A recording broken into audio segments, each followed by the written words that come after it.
Hi everyone, welcome back to another episode on the Cerebral Cricketer podcast. Today we have a very, very special guest on the show. Aryan Jain is a left-handed top order batsman. Aryan signed his first full-time professional contract at the beginning of the 2023-2024 season.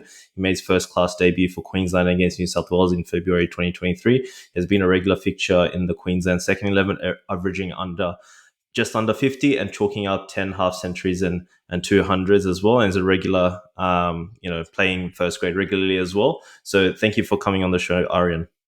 Thank you. Thanks for having me on. Anytime. So there's a lot of interesting, innings that I wanted to discuss with you on the show is to get an idea of how, cricketers think, what from a strategic perspective and also a mental perspective. So I might kind of start off from your childhood. Essentially, what made you get into cricket? Was it through family, friends, and what made you, pursue cricket as a career? Sure. So my first memory of cricket is going down to your local. I think it was called Have a Go at that time. It might be T20 Blast or something like that now. But just your local community camp where you get to try out cricket. My neighbour actually played for Queensland and encouraged my parents to bring me down, and ended up loving the game from there and just played for my junior club growing up in Kenmore. And then, things kind of took off from there. So that's my first memory of playing cricket. And were you always a batsman growing up? Uh, Growing up, you did everything, right? So you always rotated. So I think I bowled a bit of leg spin actually when I started and batted and tried keeping for a bit and eventually went to off spin when I was probably 13 years old. But batting's always been my best skill and also the thing I've found most enjoyable on the cricket field. And was there any particular player when it comes to, watching on TV who inspired you at that age? Yeah, there were a few. I come from an Indian background, so Sachin was the god growing up. He was pretty cool and probably someone I idolised a lot. And same being left-handed, Brian Lara. And those are the two greats, I guess, of that generation from a batting point of view. So probably those two. And then it was hard to go past some of the great players in the Australian team as I was growing up. So similarly, Matthew Hayden and Michael Hussey and those left-handers at the top of the order were some of the people I idolised. And being a left-handed batsman, they always look elegant, especially on TV as well. And being a left-handed batsman yourself, was there any sort of technical skills as a left-handed batsman that you worked on with a coach from a young age, or is it something that you just sort of self-taught watching these players that you idolized?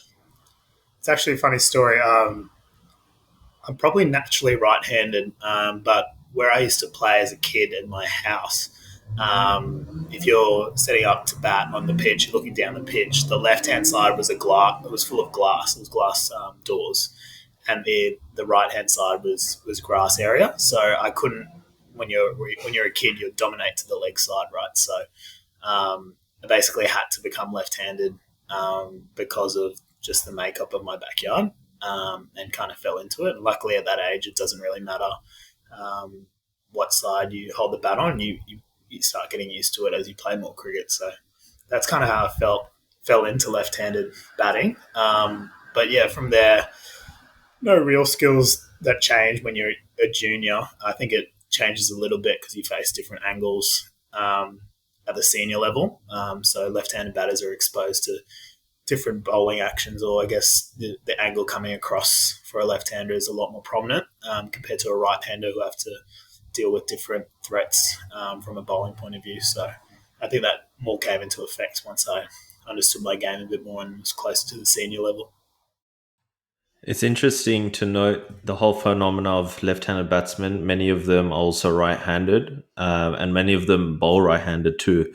So there's always that question where some people were trained or coached from a young age to be, they naturally are right-handed, but then they bat left-handed, and some people are just, by chance. Or I guess in your case, it's more nurture as a result of the circumstances, like you didn't want to hit the glass. So that's very fascinating. And would you say that I've actually spoken to Bryce Street, who you've actually played with back in the day, and he said that there is an advantage for left-handed batsmen because who are right-handed because of the top hand being dominant.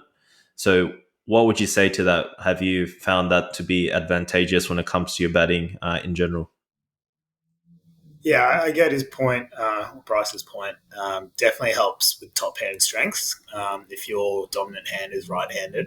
So that's definitely helpful for left handers. But equally, I find having good bottom hand dexterity is pretty important too. So yeah, you still need to develop your left hand and be able to use both because they're pretty important for different shots. So yeah, as a junior, definitely having your dominant hand as a top hand made it easier to have that top hand strength as you're growing. But once you get to the senior level, equally, you still need that bottom hand skill and dexterity to maneuver the ball and play cross bat shots. So yeah, developing both is, I guess, important, and you can do drills and that sort of stuff to do that. Or hopefully, if you've got another sport and you play that with another hand or throw with the other hand, that can help those two things as well. Regarding drills, did you have a coach from a young age that helped you develop those skills that you're referring to? Yeah, I did. My parents didn't have a cricket background, so when once they saw that I was quite involved with the game and passionate about it, their best way to help me was through coaching. Other people are lucky enough to have parents who might have played the game, but the support I got from my parents was through seeking coaching. So whether that be just going to school camps and community club camps, and then eventually once I was old enough, working with some private coaches through the years to to learn the game really, understand how to train, how to play, um, and keep enjoying the game. So that's probably through private coaching is where I first started developing those skills, and then once you start playing in established teams like at school cricket or any representative cricket when you're a junior, you get exposed to better coaching and start learning the game in more detail. That's really interesting because I'm of subcontinent background as well, and it's either two ways. It's like your parents can be either totally absent when it comes to cricket because they feel that it's going to get in the way of studies, and studies is the main thing, which obviously I understand and empathize. And naturally, as a result of them migrating to Australia and trying to make sure and secure a good future for their children, and then there's the other end of the spectrum where some parents are so involved and very critical, and that can really dent the confidence of the kids when it comes to cricket in particular. And I've seen that with my own eyes, especially going to the nets and seeing many parents that are very overtly intense when it comes to the way that they coach their kids as well. So from what it seems like, what you've described, your parents seem to be pretty balanced. They were pretty supportive throughout that journey. Yeah, definitely. For them, they're also part of the journey, so they're also learning how to handle someone playing sport. So I think they evolved on the journey as I did. But I was fortunate that they still, in terms of the balance between studying and work and cricket, they were very supportive of both. They expected me to do well in both, but they were happy to find a balance, and that I was really fortunate. And I, in my career, I guess I got my study done quite early when I was at university, and that really helped give me a base or something to fall back on, and then I could really have a good crack at cricket. But even through school, it was a balancing act, but I was able to make sure I was still studying and doing well in school, and obviously still going to training and trying to get better as a cricketer. Since you brought up studying, I might actually jump to the part in 2019, 2020, roughly. You studied at London School of Economics from 2016 to 2019. And then you worked, seems like briefly at Ernst& Young. So is that as a result of what you were saying, something to fall back on that you did the hard yards when it comes to your studies? Yeah, that's accurate. So I think I started studying in 2016. So that I'd played my under 19 years for Queensland, so I had that done and completed, and that was really important, something to look forward to in your journey. So once I had that done, it just felt right at the time I had this opportunity to study abroad in the UK, and still play cricket over there for a club, but also get a good degree under my belt in something that I was really interested in. So I started. I decided to move away for 3 years, get my undergrad degree in the UK, which was a bit of a risk for my cricket career, but it just felt right at the time. And um, once I had that degree done in about 3 years, I had a good degree on my CV that I knew I could fall back on. Um, and that really allowed me to give cricket a good shot, and know that whatever happens, I'm going to be okay.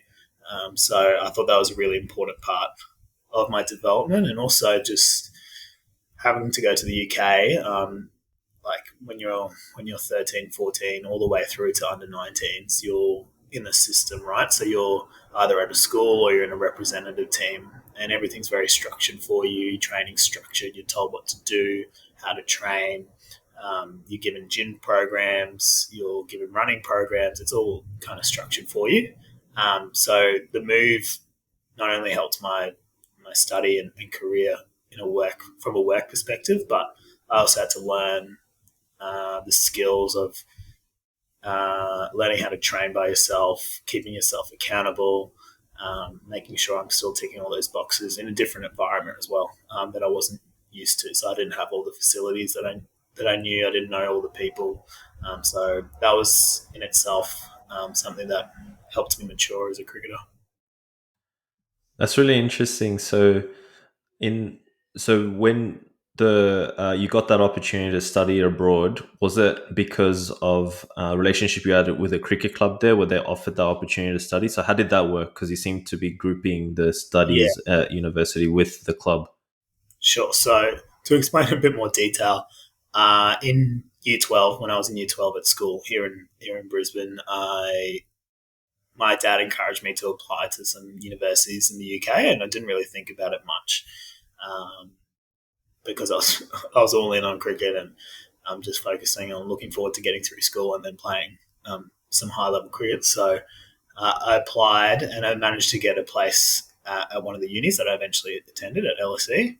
Um, Now I deferred that place so that I could have a go at making the under 19 team for Queensland. Um, so I deferred that by a year, did my under 19 competition, and then once that was done, I looked at my situation, and thought the best thing for me to do. I really wanted to experience living in a new country, and I also got to play cricket in another country as well. So that's kind of the decision that went into it. But I had that place from when I applied during my last year of school. Now, when it comes to moving abroad, I can imagine being a young cricketer and making that move would have been very daunting, and it's a very different experience as well. May have shaped your the way you even just view life in general, and as a result as well, when you're playing in England, you would be experiencing England conditions. As a batsman, did you feel like there was an adjustment that needed to be made? Because I'm sure you're probably more used to playing in Brisbane in those kind of conditions or within Australia, and now you're moving to England and now you're playing cricket there, and those conditions are probably a lot different from what you're used to. Yeah, massive adjustment. It's the first time I've really been exposed to different conditions. I remember my first game for my club. We had a practice match. So my club was Bexley Cricket Club, and they're based in Kent. So they played in the Kent Premier League, but they played a warm up match in April. So, and it was a bit further north than where the club was based. So we kind of did a away trip to this club. I think it was in the east of England. So it was mid April, about 6 or 7 degrees, and everyone else is wearing one sweater and I'm wearing three or four. I can't really hold the bat because my hands are freezing, and the ball's hooping around, and the pitches are soft and spongy and tennis bally. So it was a real eye opener, and it probably took me 1 or 2 months to adjust to how to play and what would be successful on those wickets and how to counteract the moving ball. And I kind of found my footing probably June and July of that season, and then uh, had a more successful season the second year I played for that club. So yeah, adjusting to those conditions was took a bit of time, and at that age of 18 or 19, you have less cricket knowledge, so it takes a little bit more time, and I feel like you get better at that as you played in more conditions and know how to adjust quicker. But definitely very beneficial for my game. And what specific adjustments, technically or mentally, did you have to make to your batting in order to adjust to those conditions in England? I think the main one was obviously the slower nature of the wickets and the swinging ball. So they use it in my league. They use a reader's ball, but other leagues use dukes, which have a more pronounced seam. And due to the nature of the weather in England, the ball stayed in better nick for most of the innings. So counteracting the swinging ball was probably the largest test. And to do that, it was just you just had to be more careful driving, and you tended to play a bit squarer. So um, driving square of the wicket was more advantageous because you're playing with the swing um, or hitting back into the swing.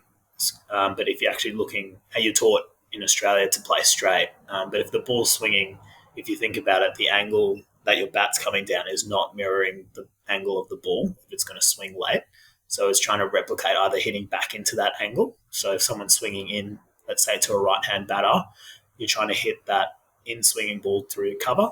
And likewise, if someone's swinging it away from a right hand batter, you're trying to hit that with the swing through a square of cover or just in front of point and hitting the ball late under your eyes. And then really capitalizing when they miss short because it's slow, it sits up. So playing good cut shots and good pull shots to really punish the bowler for missing was really important.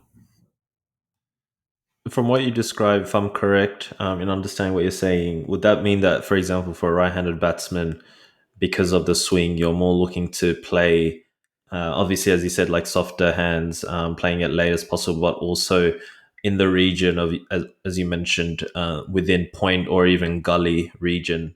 Similarly, how I'd say who comes to mind is like Ken Williamson, as he's known to kind of play a more with a cut shot, ideally, or within that region. And so, would you say that that's the mindset or approach that would probably be most ideal when it comes to playing in England conditions?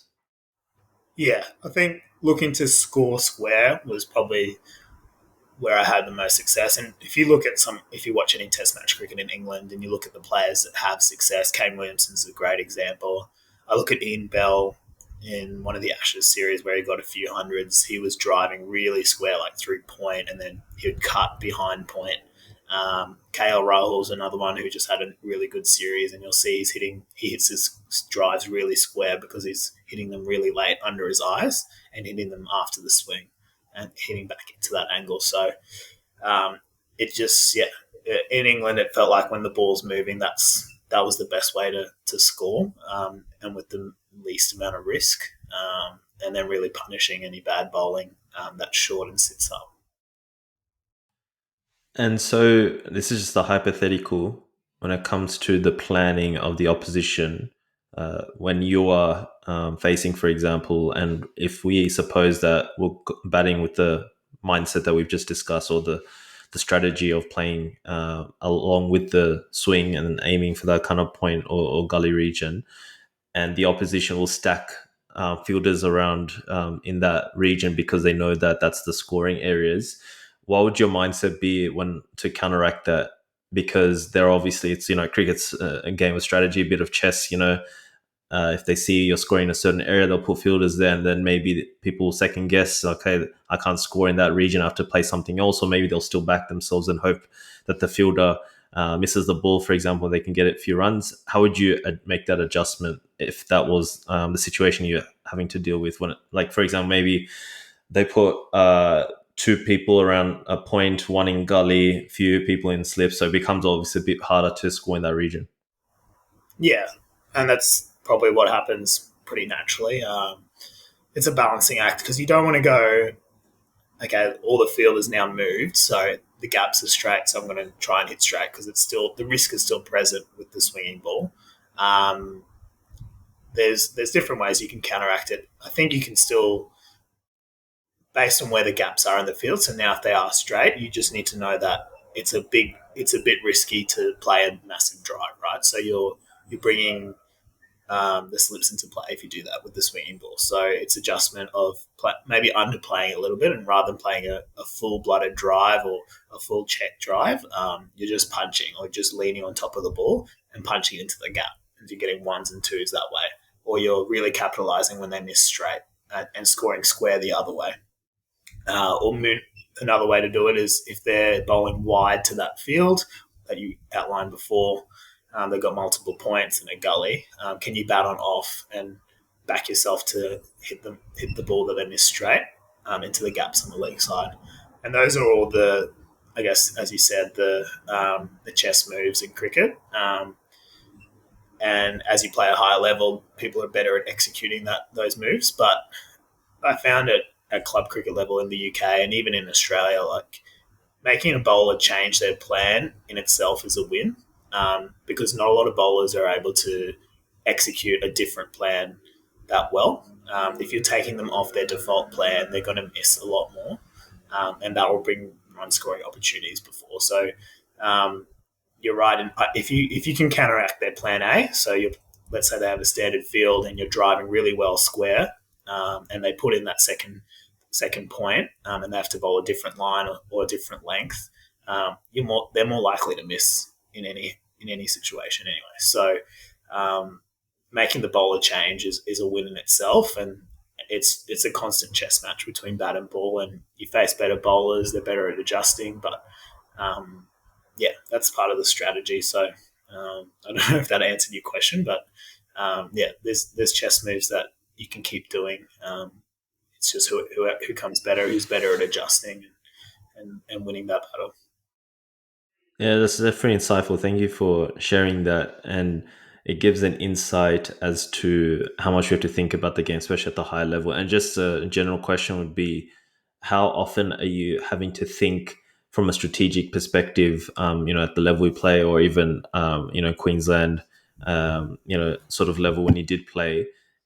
Because at that high level, it doesn't feel like, or maybe it is, that obviously, you're tested with your technique and temperament, all that sort of stuff, but then there's a level of, okay, this just feels like chess. Like every move, they're trying to bowl to a plan. I have to do this, or the midfielders in that way. I have to do that. I have to find a way to score. I can't get bogged down. I got to do this. They've got feel like there's it feels like it just purely becomes strategic, or almost like a chess move. Is that how you feel that you approach cricket? Because I see a lot of people, like obviously everyone has a different temperament, different personality type.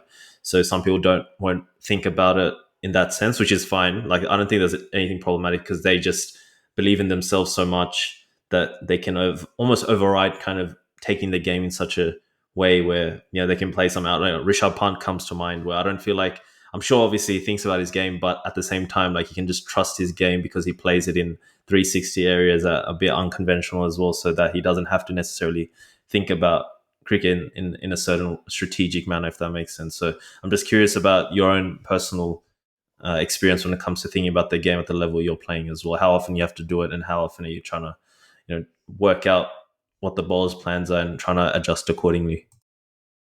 Yeah, good question. And I think it's actually a sign of where you are with the game. So what I mean when I say that is, when I was younger, a lot of my thoughts at the crease would have been technical in nature. So is my back left in the right spot? Is my grip correct? Those kind of things. Like, oh, my front foot stride wasn't good to that ball. But once you get to a certain level, and once you know your game to your technique to a good standard, and that comes with age, the battle is all strategy. It's all tactical, and that's where I feel like the best players can separate it. One, it stops them from thinking about anything technical, because at the end of the day, everyone's techniques by that stage is at a good level. The battle's really in between the ears, and figuring out those little details and chess moves, and where are they trying to get me out? Where can I score?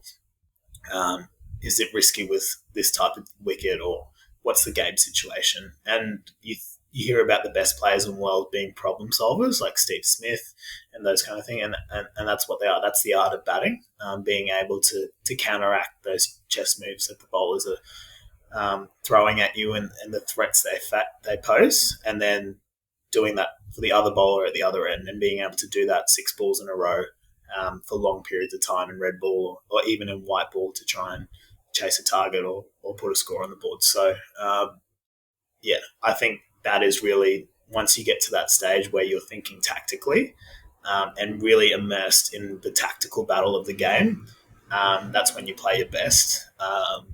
And that is the essence of the game. It's a contest between bat versus ball, and who can come out on top. So yeah, that's I think that's one of the most important things, and something that I've learnt, that when I'm not in that space and I'm thinking very internal and what's happening at my end of the wicket, um, that's when I get in danger. When if I can think broader and more externally and what's happening at the other end, and what I need to do to to kind of face that and get through that, or prosper off that, that's when I'm playing my best cricket. My other question would be, in cricket, I would say, and people that I've spoken to that very qualified cricketers, they separate cricket into three subsections. The first one would be technique. So, as a batsman, from a batting perspective, concentrating on your technique, if you're doing the right things, if you're playing a late, or if your bat's on a certain angle or whatever, that's one aspect. The second one I'd say is the mental, just kind of ensuring that you are focused in every ball and not letting your thoughts get in the way, or negative thoughts, and trying to channel positivity or a certain energy at the crease, so that you can be as focused as possible for every ball. And the third one was strategic, what we've just talked about.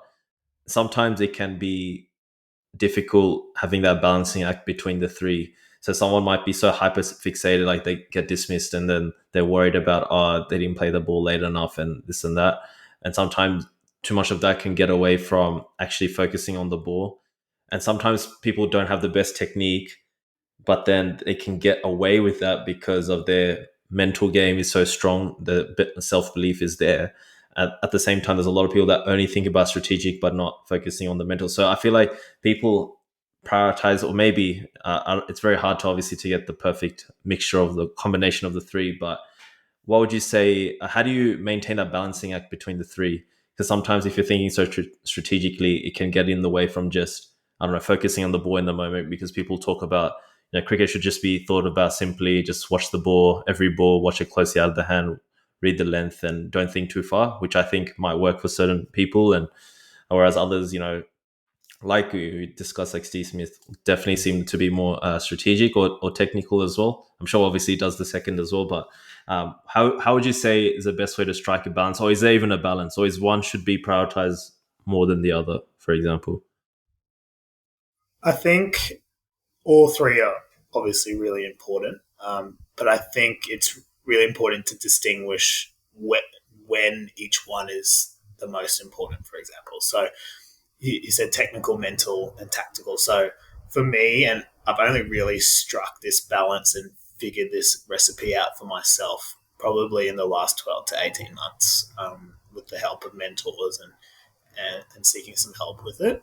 But for me, technical is most important when I'm doing my drill work and working on a bowling machine, because you have control over multiple variables, right? So you know the ball's going to be coming consistently in the same spot, and that's when you can really hone down on fixing a technical issue. You're not in a game situation, so there's no tactical element to it. Mentally, yes, there's some mental involvement of repetition and staying focused and that sort of thing, but that's where the technical element's really important. So I use that part of my training, to really hone the technical stuff and allow my mind to think about that stuff, and improve a specific shot, or specific technique.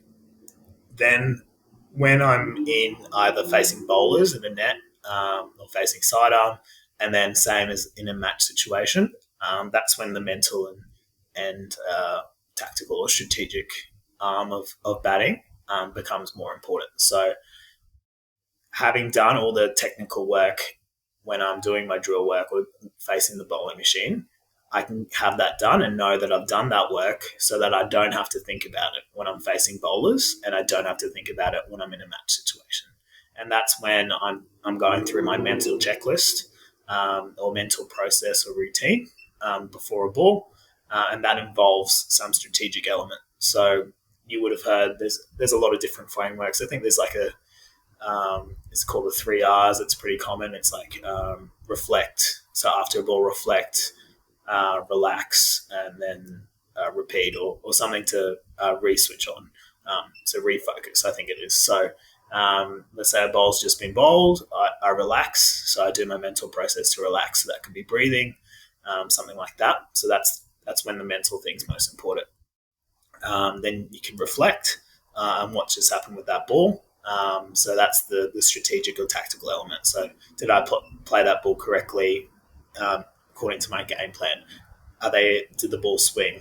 Do I need to know something for the next ball? Okay, and then that's when the strategic comes in, and then refocus is okay. The ball is about to run in. I need to go back to focusing on watch the ball, or whatever your cue word is that you say as the ball is coming in, and then push out all the other thoughts about strategy.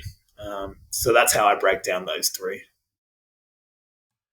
Speaking of which, you said the last 12 to 18 months, you really have a down pack. So I might jump into the current season, your amazing run of form this season. So at this point in time, like we're recording on the 21st of October. So depending on when this episode comes out, but currently you're averaging 155.67 this season in first grade, and currently the highest run score in first grade with a total of 467 runs. And he's also scored a double century. So if you can share with us, what do you feel that you've changed that allowed you to be performing to this level in this season that you've kind of alluded to just now?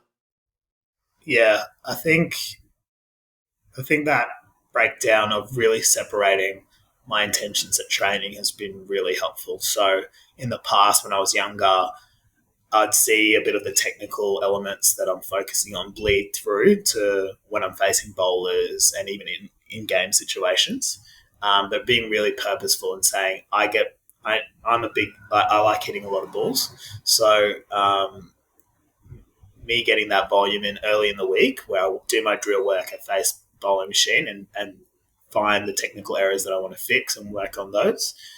I get that work done, and then wherever my game's at, once that technical work's done, I take whatever I have that day with me to when I'm in the competition mode, and that's when I'm facing bowlers or facing sidearm, and I use what I have, and I don't try and see, okay, I'm not hitting the ball well. Let's say I'm not hitting the ball well one day, even after my technical work, I've got to play with that game that I have, right? I can't be seeking to be improving while I'm facing sidearm or facing bowling. That's not the right environment for that to be happening. And I can still score runs with 50%, 60%, 70% fluency. It doesn't matter how I'm hitting the ball. The strength of my cricket and my ability to score runs is dependent on my mental space. So separating those has been really helpful. And because I've separated them, I'm getting multiple reps each week of being in competition mode or game mode.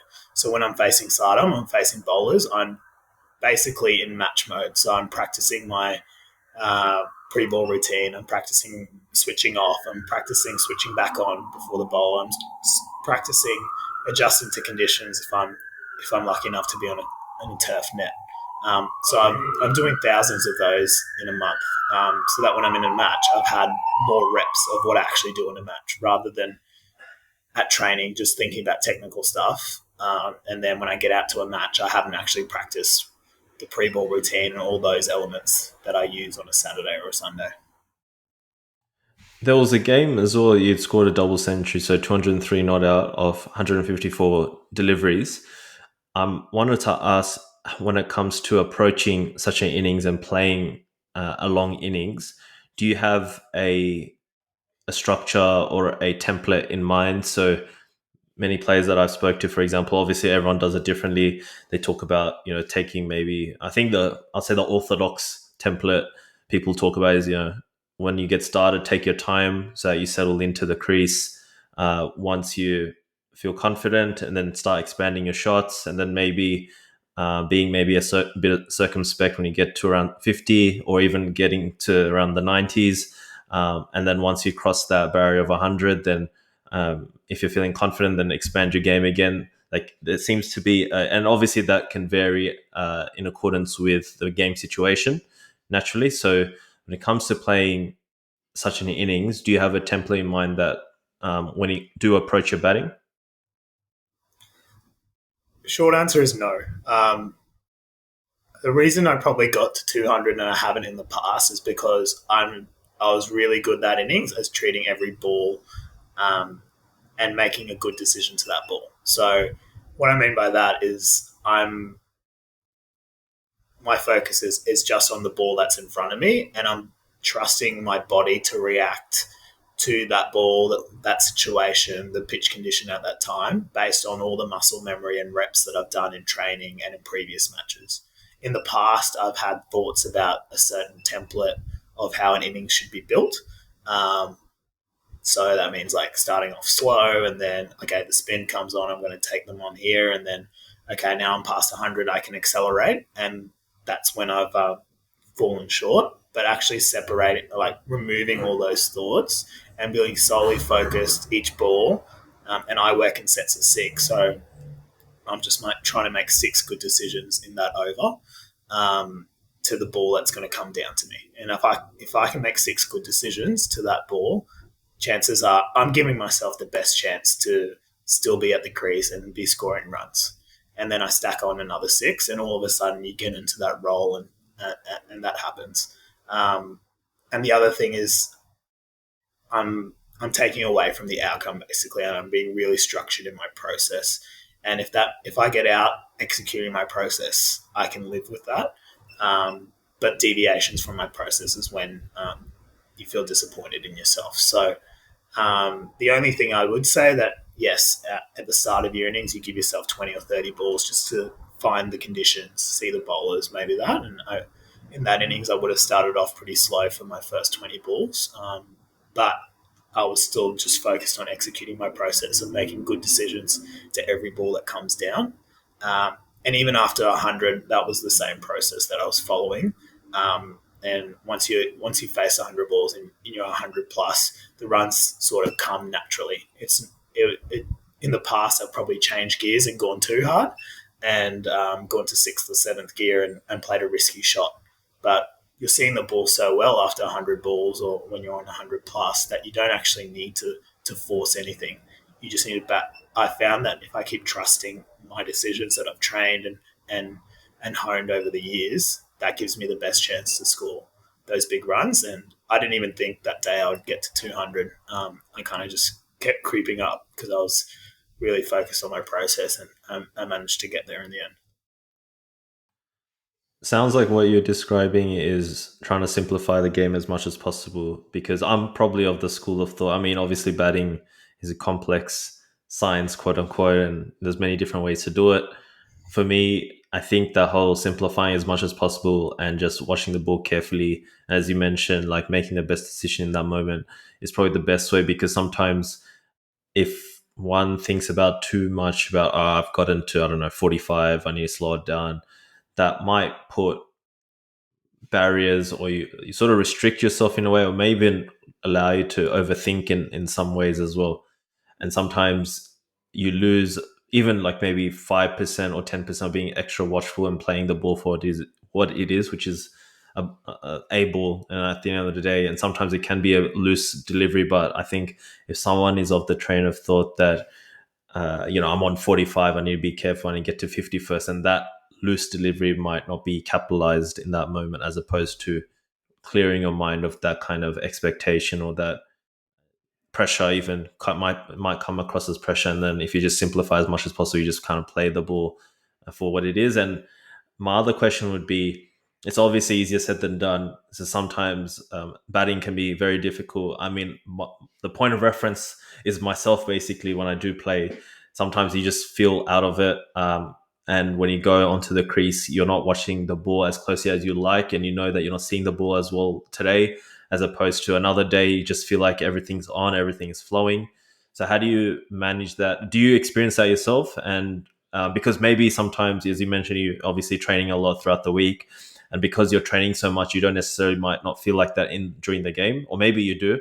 So if you happen to, I just wanted to ask if you experienced that kind of difference in feeling on versus not feeling out of it, and if you do, if you don't feel on top of your game a certain day, how do you go about approaching that situation?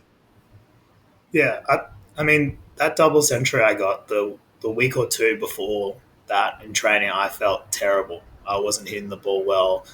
I felt like my feet weren't moving. And if you ask any of the people that I was hitting with, they'd probably say the same thing. So um, it happens often, I only think probably 2 or 3 times in a season are you going to feel like you're really hitting the ball well going into a game or on the day of a game, especially. It's very rare that you have that great feeling, and the great players talk about this. They're able to score runs when they're not feeling great, um, and it comes back to, for me, what I tell myself is that I don't need to be hitting the ball well to score runs. The way I score runs is by executing that process that I talk about. And if I'm making good decisions, then I'm safe from getting out in a sense, because I'm leaving the right balls, I'm playing the right balls, I'm trying to play late, that sort of stuff. I'm not. I don't need to be hitting my cut shot perfectly and my cover drive perfectly to score runs. I take whatever game I have from the last day of training before the match, however I'm hitting the ball after that training, that's what I'm using on a Saturday. And I've got to trust that and work around that and find a way to score runs. That's part of the problem solving. It's not only just the bowler bowling at you, but what do you have in your toolkit on that day that you can use? So if your cover drive's not feeling good, don't play it. Like, you can leave that ball pretty easily. And there's great examples of people like Sachin. I think Sachin Tendulkar played at the SCG one innings, and he'd been out cover driving the whole series, and he didn't play a cover drive the whole innings, and he got 240. So there's ways around it, and that's what it comes down to. Like, you're not going to be feeling 100% with the bat leading to most of your innings each season, but can you find a way to adjust to that and still find a way to score runs? And for me, that's going away from the outcome of hitting the ball well or hitting my favorite shot well. It's going to the process, my mental process, and executing that, because that's what I have control over, and trusting that executing that process gives me the best chance to score runs on that day. And if I look back at my career, some of my highest scores have been on days that I haven't felt like I've been hitting the ball well. And the days I have felt like I've been hitting the ball well, I get out for 30 or 40 or 60 or 70 and don't make it a big one. I think it's very insightful. The takeaway message is that in order to score runs, you don't have to feel good, because I think that is sometimes maybe some assumption for many aspiring cricketers, especially young cricketers. They feel like they have to feel good in order to score runs, but I think there's an element of, as you mentioned, moments where you didn't feel good and scored runs, that there's a underlying belief and confidence that you have in your game and in your process as well, that will allow you and facilitate for you to score runs despite you not feeling, I guess on a scientific level, like just you don't have those dopamines firing in the way you'd like in a certain day. You're not relying purely on such a situation. I think it defines a cricketer when it comes to, having, tough conditions or not feeling the best and still being able to do well. That basically comes down to obviously your confidence, your self belief, but also trusting in the process that you mentioned. So I don't know if you had any other thoughts you want to share on that front. Yeah, the only thing I'd add to that is it's really easy to say all these things, but they're some of the hardest things to implement in cricket.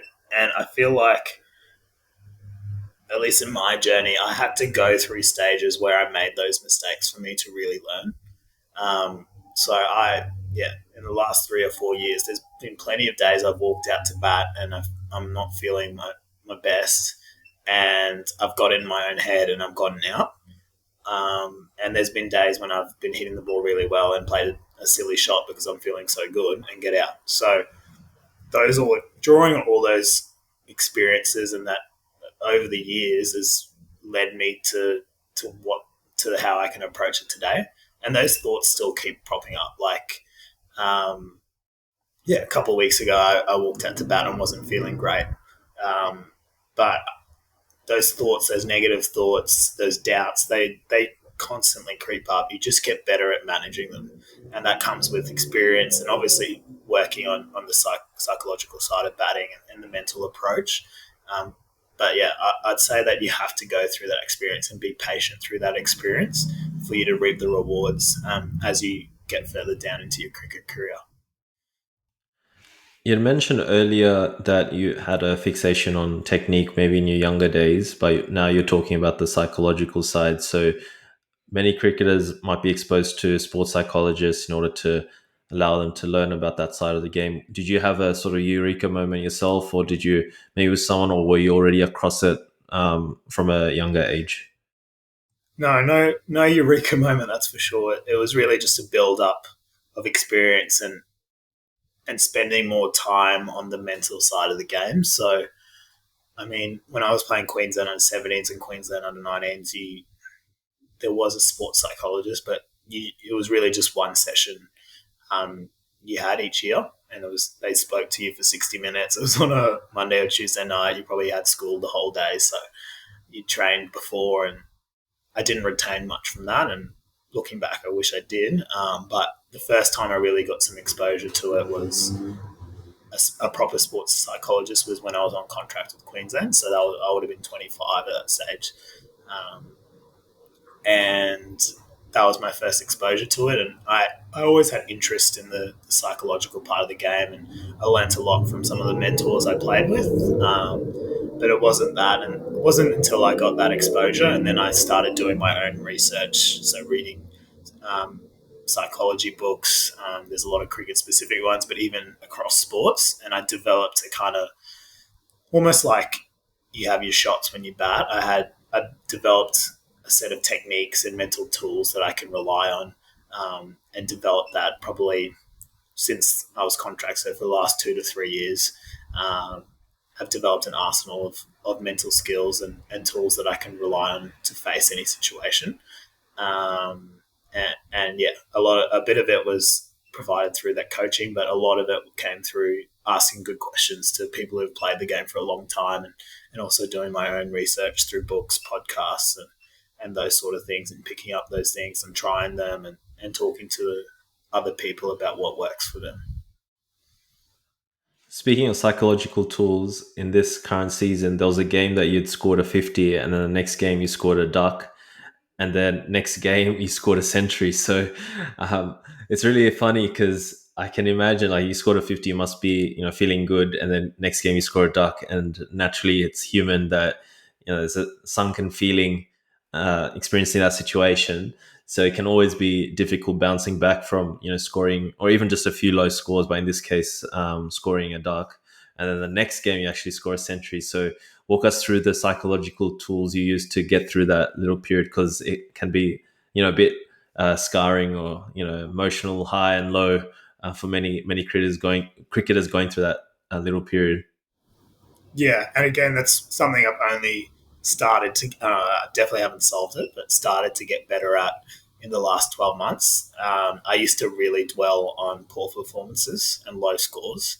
Um, so we usually play our games on Saturday, and I'd be carrying those thoughts on a Sunday and into Mondays as well, which can be really mentally draining, and you're just reinforcing bad habits and probably overthinking a situation that isn't as large as it seems in your head.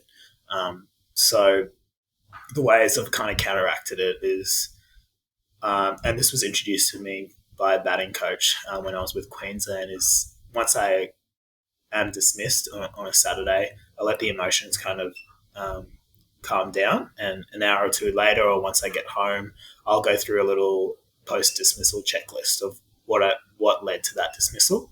Um, so it's the standard stuff like was it a mental lapse, was it a technical lapse, was it a tactical lapse, um, was it something in my preparation that I hadn't done? So was I late to the game, or did I not eat properly, or did I not sleep properly the night before? And he kind of has an order. He introduced me to an order where preparation's first. Did I do all the things I can control from a preparation point of view? Then it's mental. What mental space was I in? Was I clear? Was I watching the ball? Was I executing my process? Then I go to tactical. Was I standing? Was my stance correct? Like, was I batting on off stump when I should have been on leg? Was my game plan correct? And was I executing that? And then if it's yes to all those questions, that's when you get to the technical thing and said, was there a technical error that resulted in my dismissal?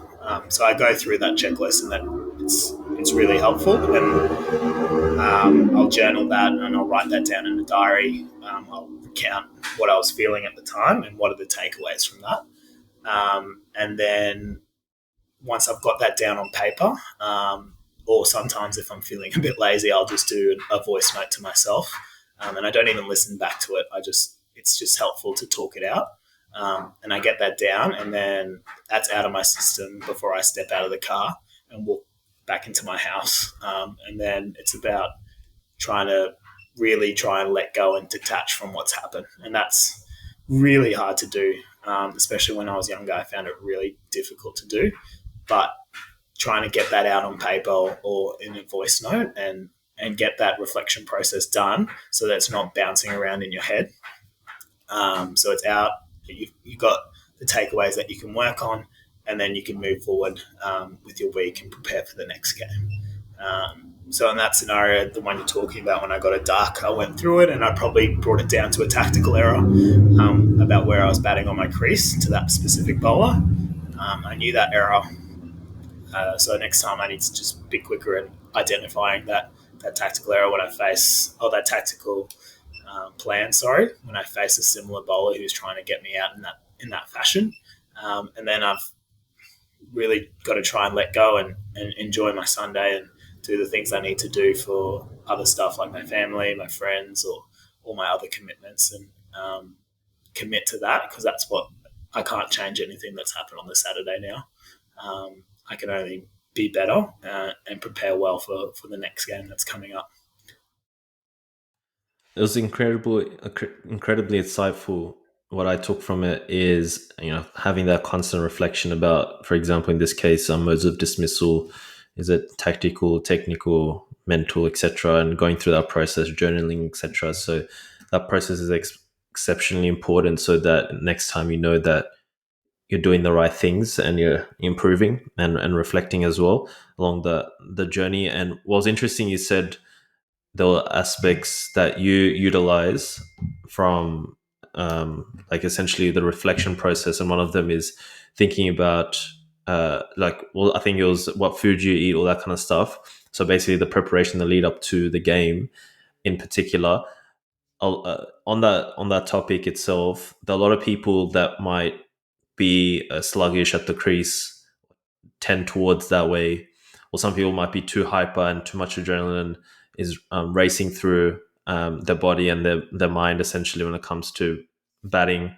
So do you approach a certain structure prior to the game so that you ensure that you are as focused and alert as possible at the crease? Because, for example, naturally, if someone doesn't sleep enough, they might be tired at the crease, and therefore they'll affect their mental focus in that point in time.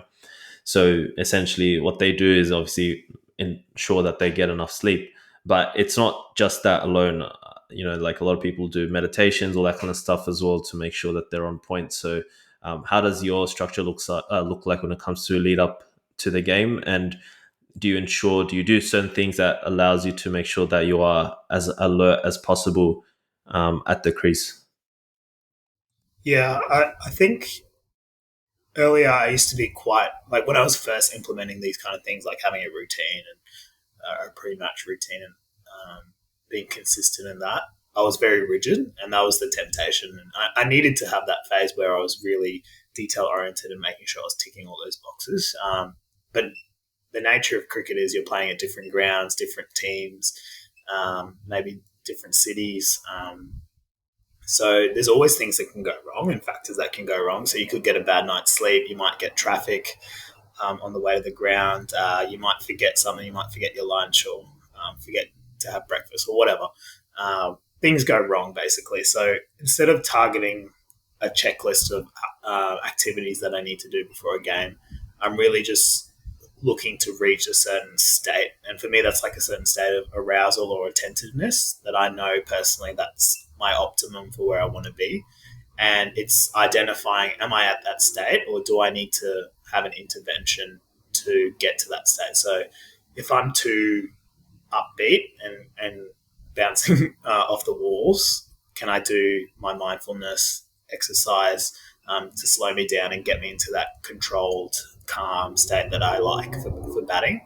And similarly, if I'm feeling sluggish, do I need an energy boost? So do I need to quickly get some carbs into me through fruit or some sort of gel or whatever to get some energy into my body? And do I need to like have a little bit of a run around or something just to get the body going?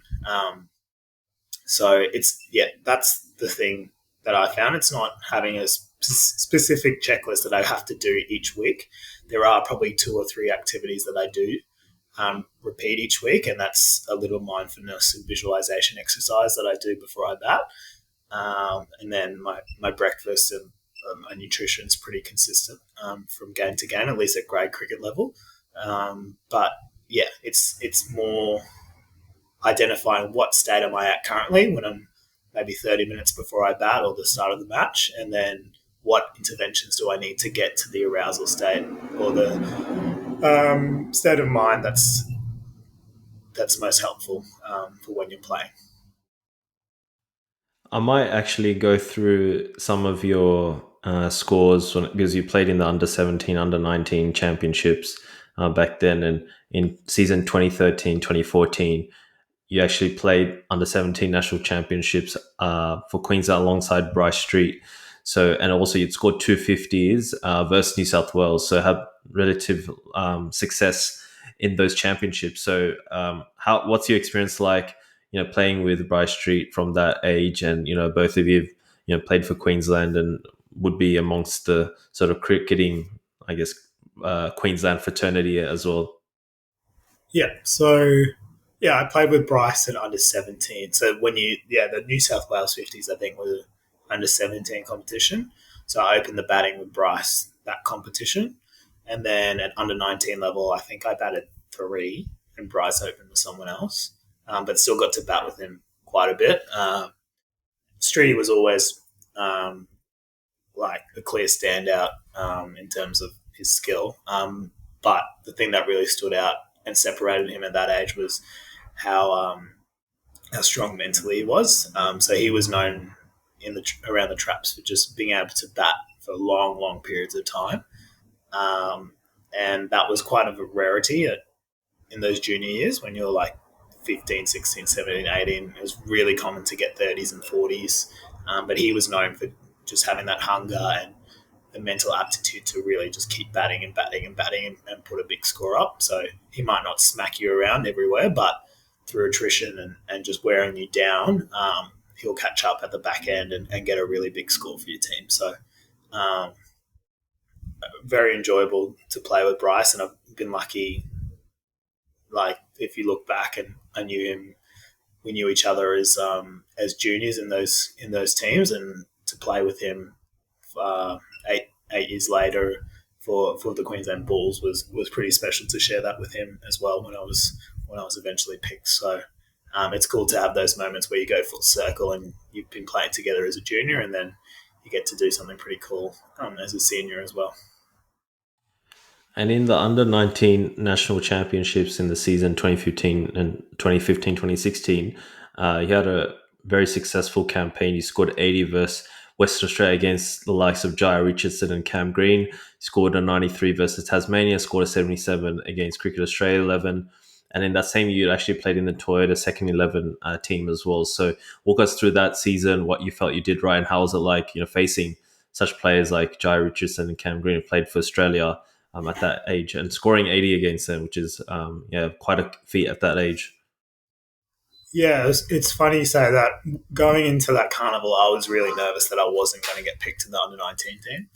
I was playing first grade, so the under 19 carnival was in January.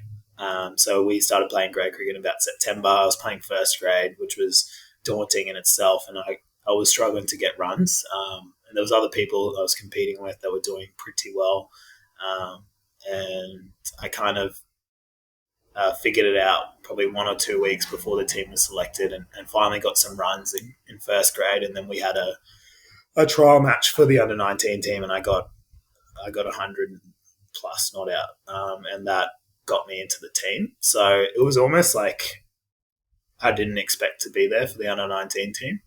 So I was kind of playing with house money, and I didn't have those expectations and pressure. It was like 2 weeks ago, I didn't even think I was going to be in this team. So I kind of went to the carnival with no expectations, and yeah, just immersed myself in playing against really good cricketers. There was a lot of talk before that WA game about facing Jai, because I'd played him at 17s and he was very fast at that age, and equally fast when we played him at under 19 level.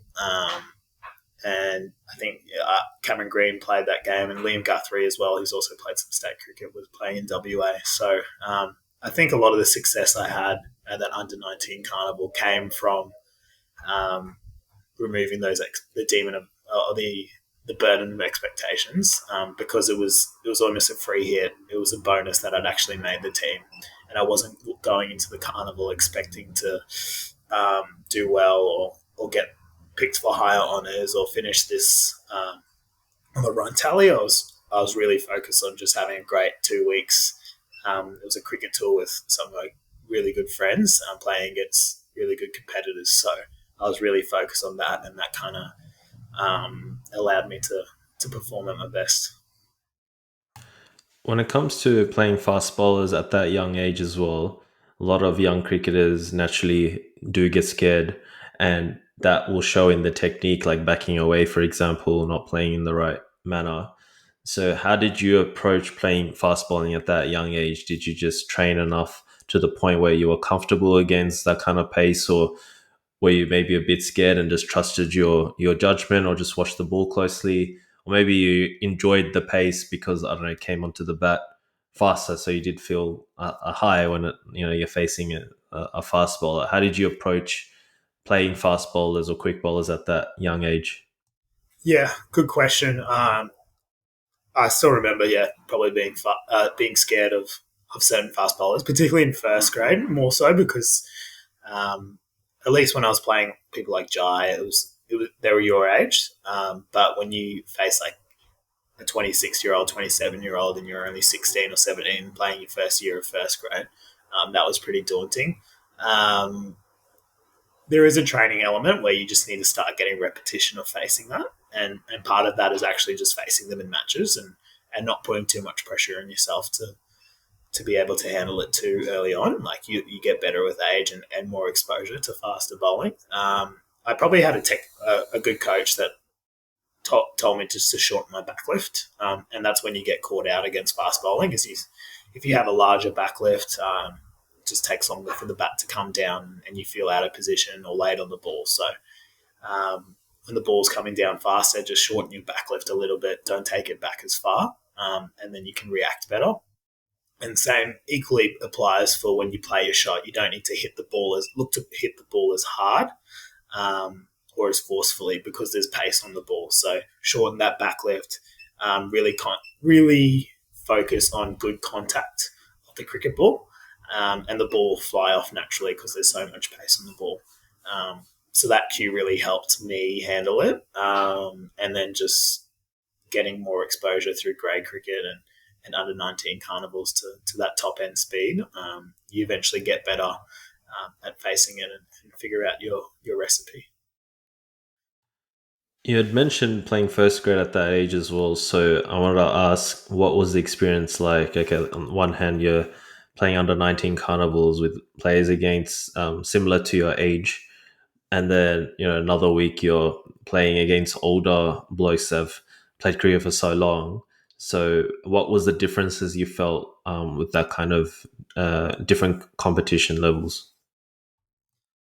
Um, yeah, vastly different, mainly from the mental point of view. When you're playing against men, they just have more cricket nous and knowledge. Um, so they just knew how to set, like bowlers knew how to set batsmen up to get out.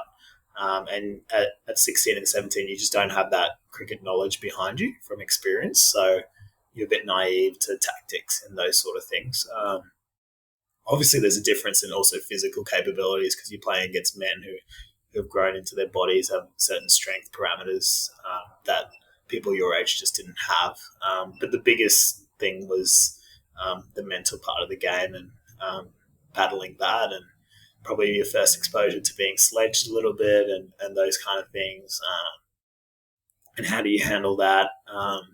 And then continue to focus on what you need to do, which is watch the ball and play the ball that's coming down to you. So I think that's where the first year of first grade I didn't have a great year, but probably towards the back end I started to find my footing, and it was important to have that experience because playing against men was where I really grew my cricket, particularly from a mental and tactical point of view.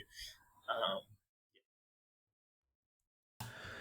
So in season 2021 to 2022, you played in the Toyota second 11 and you scored back-to-back centuries against South Australia. So when I look at the scorecard, it's actually I haven't seen anything like it, honestly, because Sam Hazlitt, who we've interviewed as well, scored a century as an opener. Then you scored a century at number 3, and Jack Clayton plays for Queensland, scored a century at number 4. And so that's quite a amazing score. 404 declared, and you'd also scored, I think it was another century as well, in the fourth innings as well. So walk us through that game and what you felt you did right, because it wasn't, these are some good bowlers you're doing against as well, Jordan Buckingham, and Wes Agar as well. So what did you feel you did right strategically or mentally that day to score back to back hundreds? uh, yeah, that's another funny one. And it's similar to what I spoke about before my under 19s competition. I hadn't got runs in first grade leading into that game, and probably scared that I wasn't going to get picked. I had a really good first grade season the year before. I think I finished quite high in the runs. So, but the start of the 2021 season, I was struggling a little bit in first grade. So I ended up getting picked in that team, and I wasn't feeling great with the bat. I remember the day of that game in the nets, my feet weren't moving. In the nets before the game, I was just warming up and my feet weren't moving. I wasn't feeling great. So I kind of just changed my outlook going into that game, and I almost thought that it potentially could be one of my last opportunities to play second 11 cricket. So I kind of treated it as let's just try and enjoy it. Enjoy playing a 4-day game against really good players with really good players in the Queensland team. I was working at the time, so I got a week off work. So this is pretty good. I don't have to work. I get to play cricket for 4 days. And just go in with that outlook and see what happens. And the first 100, so yeah, in the first innings, I remember batting with Haz, and he was making it look easy, and I was playing and missing a lot, and I just found a way to get through it, and yeah, slowly found some rhythm towards the back end of my innings, but it was a struggle, and managed to get to 100 eventually. And it's funny how when I again took off that expectation of doing well or putting pressure on myself, and just went into the game almost like a free hit, the rewards came. But the games where you put a lot of pressure on yourself, they don't. So yeah, I was fortunate to get that 100 in the first innings, and then that kind of calmed my nerves, so that when I batted in the second innings, I just kind of kept going from there, and the pitch was nice. I think we were batting in the second innings on day 3, trying to set up a chase, and again, I was really focused on setting up a chase and scoring at a decent rate to get bowling as quick as we could, and that distraction was enough for me to keep going, and yeah, it was pretty cool to get 200s in the same game. against good opposition. So yeah, a really good memory and also a really good learning moment about the mental space that suits me the best. And it was against the likes of Nathan McSweeney, Jake Lehman, and the likes as well. So it was against a very strong team.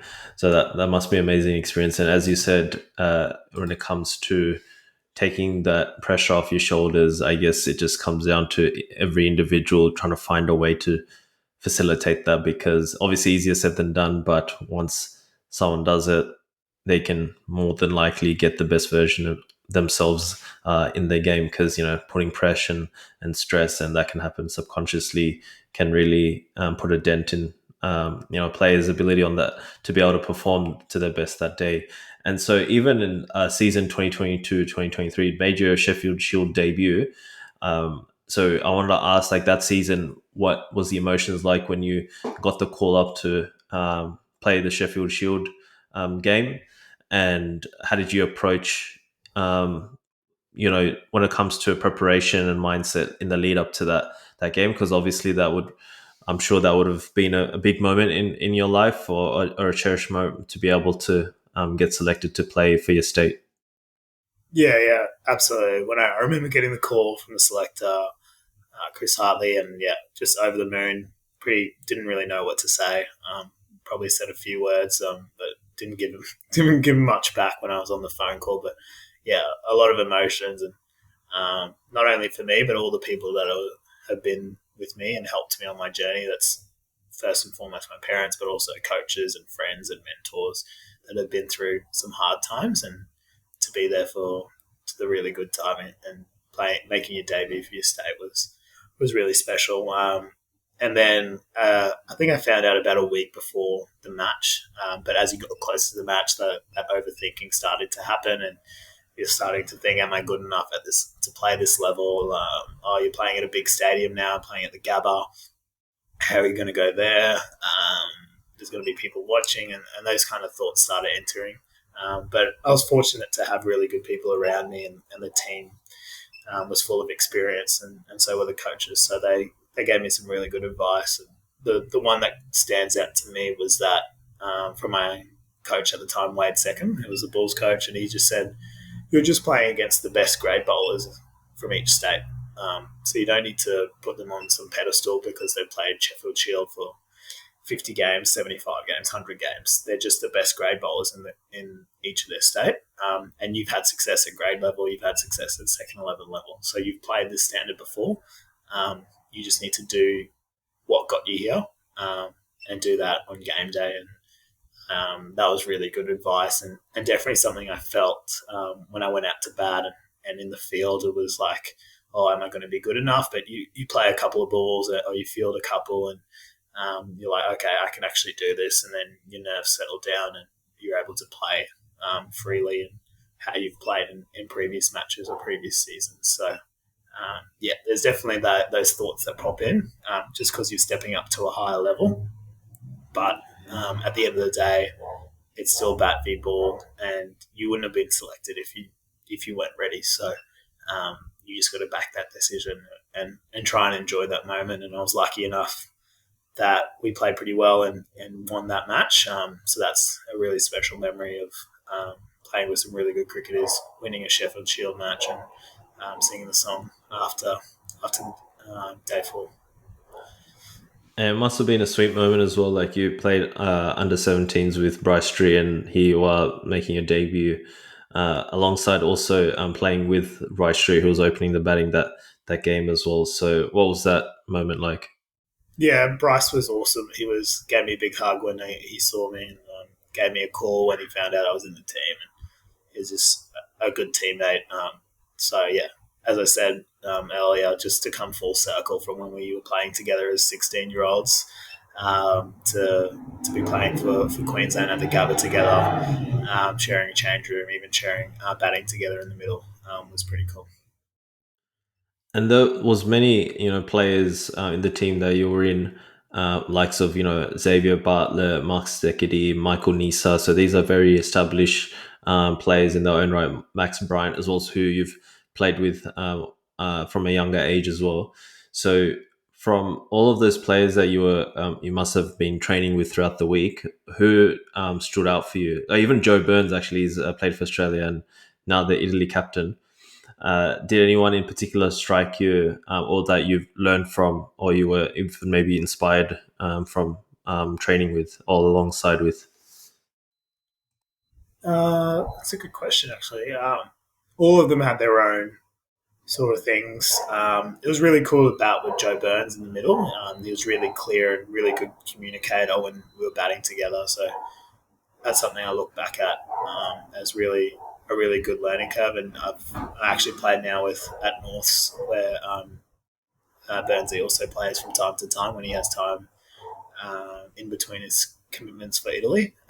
So he's just a really good person to bat with, and also pretty cool considering he's played for Australia and scored Test centuries. So he always gave really good advice, and was someone I enjoyed hearing talk about the game, and to share the heat of the battle with him, and play some really good bowling from the New South Wales side was pretty cool.